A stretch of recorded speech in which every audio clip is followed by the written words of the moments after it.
Now the whole language and the same words. And as people migrated from the east, they found a plain in the land of Shinar and settled there. And they said to one another, "Come, let us make bricks and burn them thoroughly." And they had brick for stone and bitumen for mortar. Then they said, "Come, let us build ourselves a city and a tower with its top in the heavens, and let us make a name for ourselves, lest we be dispersed over the face of the whole earth." And the Lord came down to see the city and the tower which the children of man had built. And the Lord said, "Behold, they are one people, and they have all one language, and this is only the beginning of what they will do. And nothing that they propose to do will now be impossible for them. Come, let us go down and there confuse their language, so that they may not understand one another's speech." So the Lord dispersed them from there over the face of all the earth, and they left off building the city. Therefore its name was called Babel, because there the Lord confused the language of all the earth. And from there the Lord dispersed them over the face of all the earth. These are the generations of Shem. When Shem was 100 years old, he fathered Arpachshad 2 years after the flood. And Shem lived after he fathered Arpachshad 500 years, and had other sons and daughters. When Arpachshad had lived 35 years, he fathered Shelah. And Arpachshad lived after he fathered Shelah 403 years, and had other sons and daughters. When Shelah had lived 30 years, he fathered Eber. And Shelah lived after he fathered Eber 403 years, and had other sons and daughters. When Eber had lived 34 years, he fathered Peleg. And Eber lived after he fathered Peleg 430 years, and had other sons and daughters.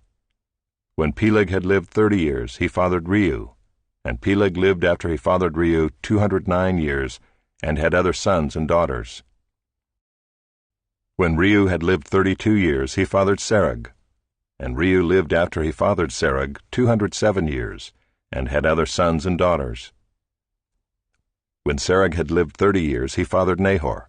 And Serug lived after he fathered Nahor 200 years, and had other sons and daughters. When Nahor had lived 29 years, he fathered Terah. And Nahor lived after he fathered Terah 119 years, and had other sons and daughters. When Terah had lived 70 years, he fathered Abram, Nahor, and Haran. Shem, Arpachshad, Shelah, Eber, Peleg, Reu, Serug, Nahor, Terah, Abram, that is Abraham. Now these are the generations of Terah. Terah fathered Abram, Nahor, and Haran fathered Lot. Haran died in the presence of his father Terah in the land of his kindred, in Ur of the Chaldeans. And Abram and Nahor took wives. The name of Abram's wife was Sarai, and the name of Nahor's wife Milcah, the daughter of Haran, the father of Milcah and Iscah. Now Sarai was barren, she had no child. Terah took Abram his son, and Lot the son of Haran his grandson, and Sarai his daughter-in-law, his son Abram's wife, and they went forth together from Ur of the Chaldeans, to go into the land of Canaan. But when they came to Haran, they settled there. Chapter 12. Now the Lord said to Abram, "Go from your country and your kindred and your father's house to the land that I will show you, and I will make of you a great nation, and I will bless you and make your name great, so that you will be a blessing. I will bless those who bless you, and him who dishonors you I will curse. And in you all the families of the earth shall be blessed." So Abram went as the Lord had told him, and Lot went with him. Abram was 75 years old when he departed from Haran. And Abram took Sarai his wife, and Lot his brother's son, and all their possessions that they had gathered, and the people that they had acquired in Haran, and they set out to go to the land of Canaan.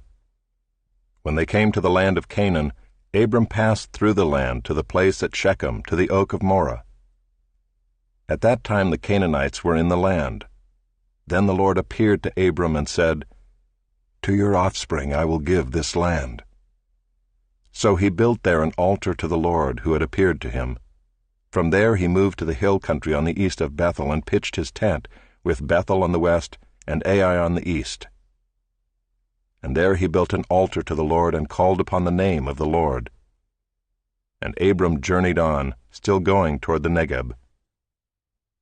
Now there was a famine in the land, so Abram went down to Egypt to sojourn there, for the famine was severe in the land. When he was about to enter Egypt, he said to Sarai his wife, I know that you are a woman beautiful in appearance, and when the Egyptians see you, they will say, This is his wife. Then they will kill me, but they will let you live. Say you are my sister, that it may go well with me because of you, and that my life may be spared for your sake. When Abram entered Egypt, the Egyptians saw that the woman was very beautiful.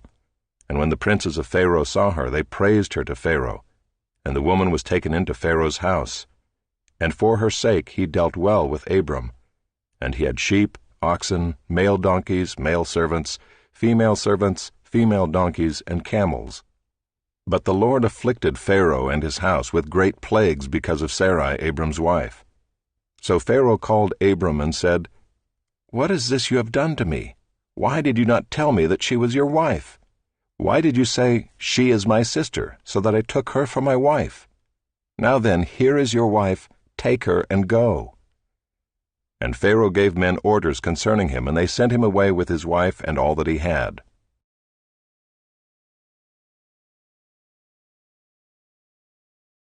Chapter 13.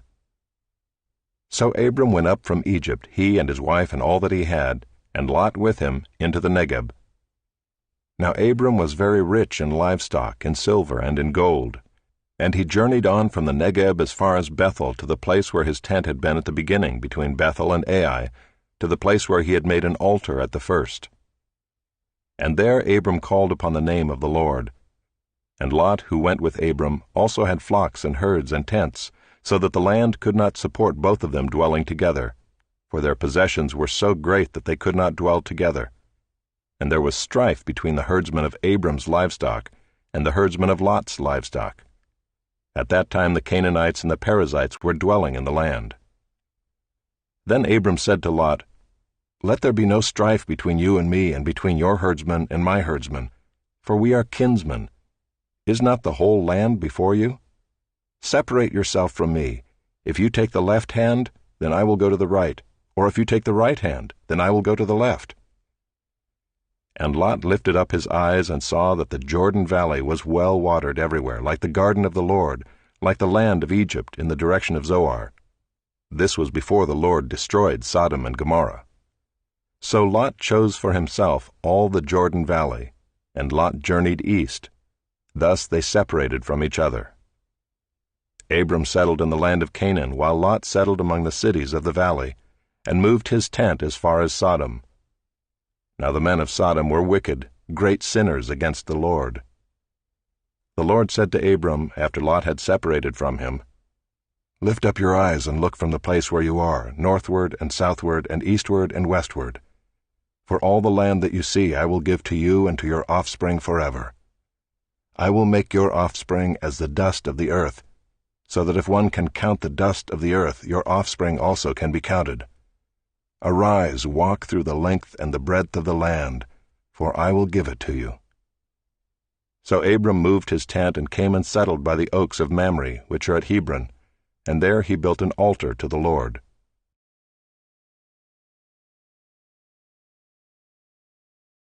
Chapter 14.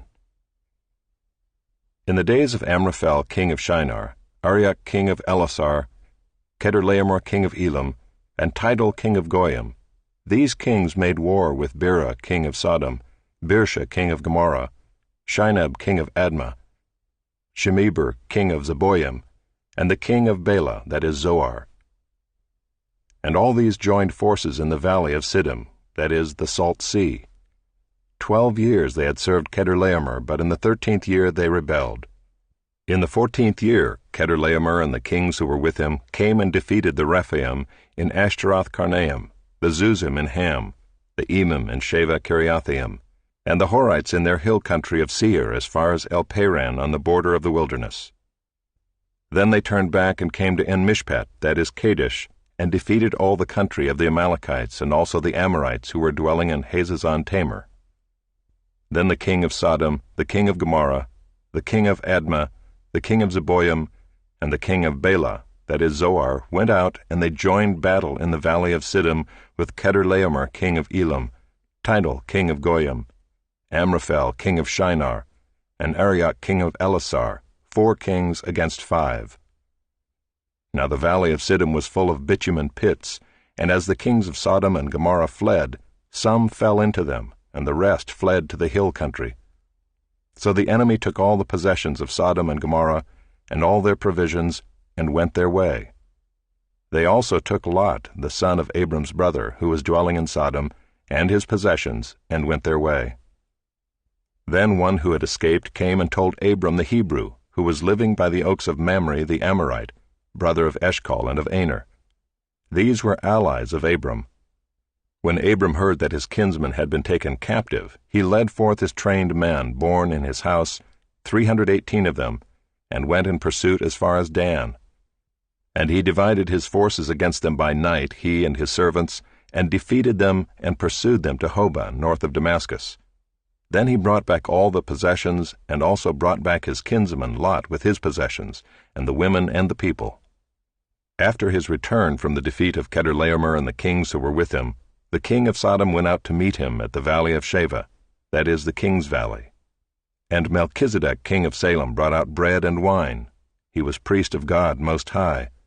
And he blessed him and said, Blessed be Abram by God Most High, possessor of heaven and earth. And blessed be God Most High, who has delivered your enemies into your hand. And Abram gave him 1/10 of everything. And the king of Sodom said to Abram, Give me the persons, but take the goods for yourself.